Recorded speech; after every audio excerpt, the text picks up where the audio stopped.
मनोकामना पूरी हो जाएगी। ये विश्व का अनोखा मंदिर है, आगे इसकी जरूरत सबको पड़ेगी। इस बात को गौर से सुनना, आगे इसकी जरूरत सबको पड़ेगी। अब आपको शंका होगी कि हम बाबा जी के चेला नहीं तो हमको क्या जरूरत। बाबा जय गुरुदेव महाराज कहते थे कि कुदरत कर्मानुसार सजा देने जा रही है।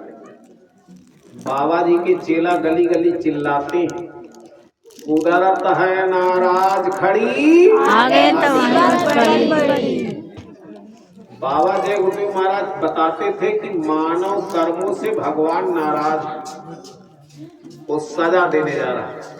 और एक बात सुन लो प्रेम, दूध का धोया कोई है नहीं, गलतियां सबसे होती, आपसे भी गलती होती, हमसे भी होती, और कुदरत गुनाहों की सजा देने जा रही है।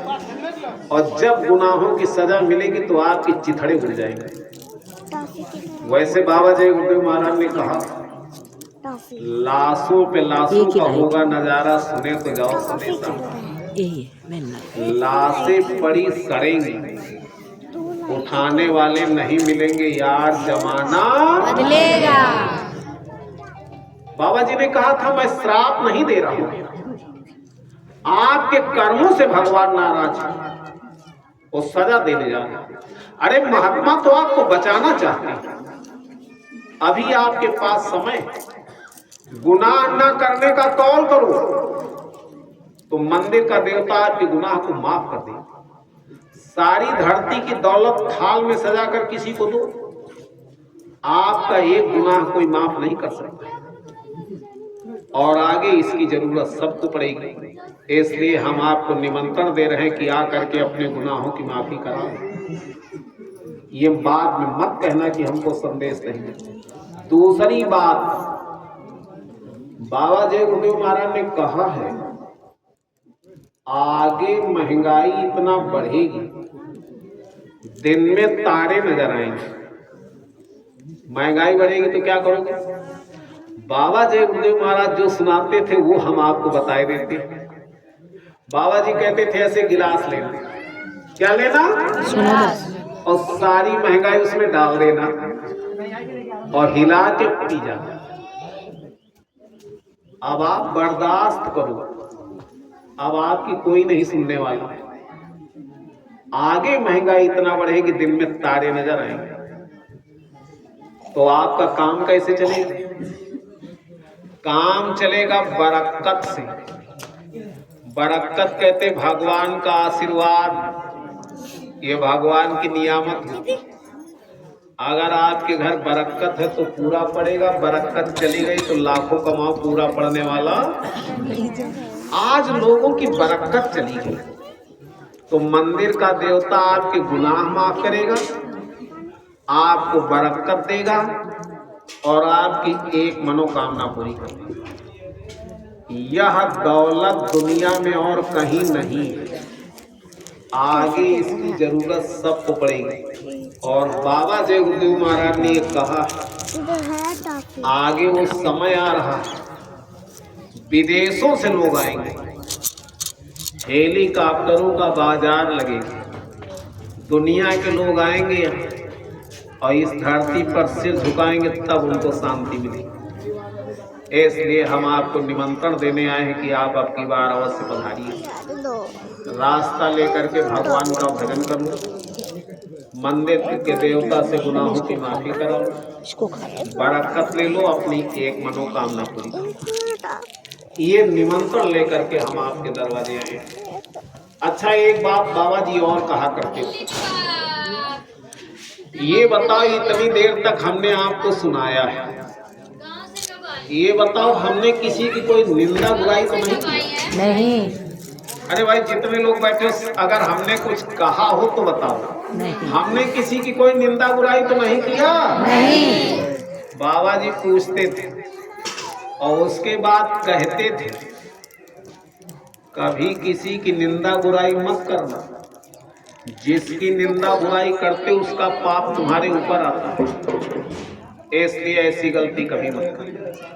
अच्छा, दूसरी बात ये बताओ, हम इतनी दूर से आए हैं मथुरा से, मथुरा दरबार का निमंत्रण लेकर के होली के कार्यक्रम, तो ये बताओ ये निमंत्रण आप लोगों को स्वीकार है? तो एक बार प्रेम से बोलो जय गुरुदेव। देखो बाबा जय गुरुदेव महाराज कहते थे अच्छे काम का संकल्प करो, संकल्प शक्ति एक देवता है, जब आप संकल्प करोगे तो देवता आपकी मदद करेगा। बाबा जी कहते थे बच्चा, अरे कोई बुराई नहीं छोड़ रहा तो अपनी अच्छाई क्यों छोड़ते हो? उसको बुराई पर भरोसा, आपको अपनी अच्छाई पर भरोसा नहीं, इसलिए अपनी चीज नहीं छोड़ना चाहिए। तो आपकी बार सब लोग आओ, और आपको क्या करना पड़ेगा? कुछ और करना पड़ेगा। उसको हम ये बताओ, ज्यादा जल्दी तो नहीं है? नहीं। अच्छा, थोड़ी देर सुन लो। बाबा जय गुरुदेव महाराज कहते थे जिसके देश में रहो उसके नियम का पालन करो, तब आप खुशहाल रहोगे। और नियम के खिलाफ काम करोगे तो जिसका देश वो आपको सजा देगा। बोलो ये बात सही है कि गलत? सही है। जिसके देश में रहो उसके नियम का पालन करो, तब आप खुशहाल रहोगे। जैसे मान लो हम आपके घर आए, तो आपके घर के भी कुछ नियम हैं। बैठने की जगह अलग, रसोई की जगह अलग, नहाने धोने की जगह अलग। अच्छा ये बताओ, रसोई में बैठ के हम नहाना शुरू कर दें तो वो लोग खुश हो गए कि नाराज? नाराज। इसी तरह से भगवान ने ये दुनिया बनाया है, तो उसके भी कुछ नियम हैं। और बाबा जी ने कहा जिसके देश में रहो उसके नियम का पालन करो। तो ये भगवान की बनाई दुनिया है। इस दुनिया को न किसी हिंदू ने बनाया है, न किसी मुसलमान ने, न किसी सिख ने, न किसी ईसाई ने, इसको भगवान ने बनाया। इसलिए संत आते तो भगवान के नियम को बताते हैं। तो भगवान का नियम क्या है इसको सुन लो, इसी के बाद बस। और नियम के खिलाफ काम करोगे तो सुखी नहीं रह सकते, लिख लेना इसको। भगवान ने आपको बनाया है मनुष्य, आप चाहे हिंदू हो चाहे मुसलमान, भगवान ने आपको इंसान बनाया। इसलिए महात्मा जब इस धरती पर आते हैं तो सबसे पहले मानव धर्म का संदेश देते थे, इंसानियत का संदेश देते थे। बाबा जी कहते थे मानवता परमार्थ की जमीन है। जब तक आपके अंदर मानवता नहीं आएगी आप भजन नहीं कर सकते, बुरा मत मानना। इसलिए महात्मा सबसे पहले मानवता का संदेश देते हैं। पूज्य पंकज जी महाराज कहते हैं परमार्थ के लिए जरूरी है कि हम मानवतावादी बने। तो ये मानव धर्म क्या है? कागज कलम हो तो लिख लेते। नंबर 1, अपना काम मेहनत ईमानदारी से करो। कैसे करोगे? मेहनत ईमानदारी। मेहनत ईमानदारी मानवता की आधारशिला है, इसी पर मानवता खड़ी होती है। जब मेहनत ईमानदारी से काम करोगे तो 3 चीजें मिलेंगी। नंबर 1 बरकत, नंबर 2 तुम्हारा खानदान फलेगा फूलेगा, और नंबर 3 मेहनत ईमानदारी की कमाई खाकर भगवान की पूजा करोगे तो भगवान आपकी पूजा को सुनेगा। 13-15 लिखना था। बेचे हुए ईमान से भगवान का भजन नहीं होता। लिखना चाहिए था, याद नहीं। बाबा जय गुरुदेव महाराज अपनी जिंदगी की एक कहानी सुनाते थे। गुरु महाराज सुनाते थे, सुबह का समय था, एक दिन पहले मैं बैठा भजन कर रहा था।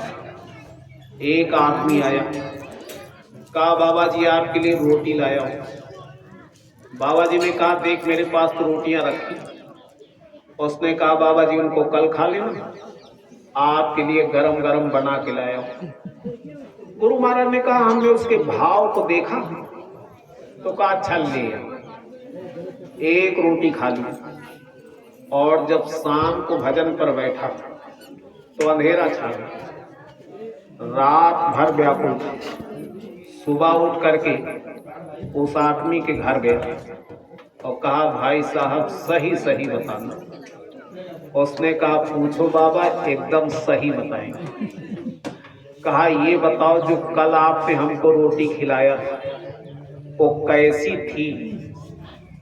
उस आदमी ने कहा, बाबा जी हमारे घर खाने को नहीं, हम चोरी करके एक बोरी गेहूं लाए थे। हमारा ये संकल्प था कि पहली रोटी किसी साधु को खिलाएंगे। गुरु महाराज ने कहा, मूर्ख मैं ही मिला। हे प्रेमी, अगर अपना भला चाहते हो तो ईमानदारी मेहनत कभी मत छोड़ो। जब आप ईमानदारी मेहनत छोड़ देते, चोरी बेईमानी धोखे से किसी का ले लेते, तो जिसका लेते हो उसको कष्ट होता है। इसलिए कभी पड़ा हुआ धन नहीं उठाना चाहिए।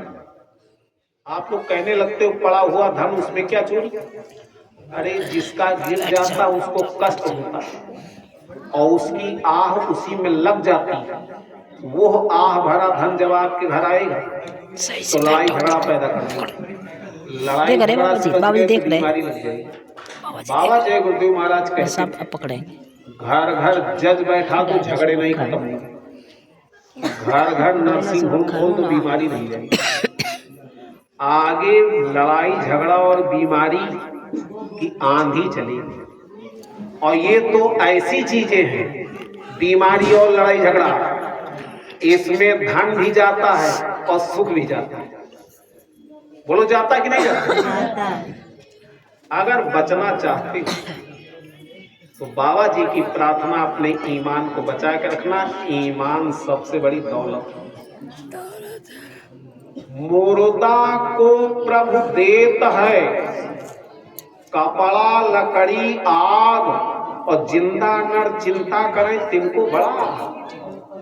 अरे मुर्दा को कपड़ा लकड़ी आग भगवान दे देता है और जिंदा होकर के ईमान बेच देते पेट के लिए।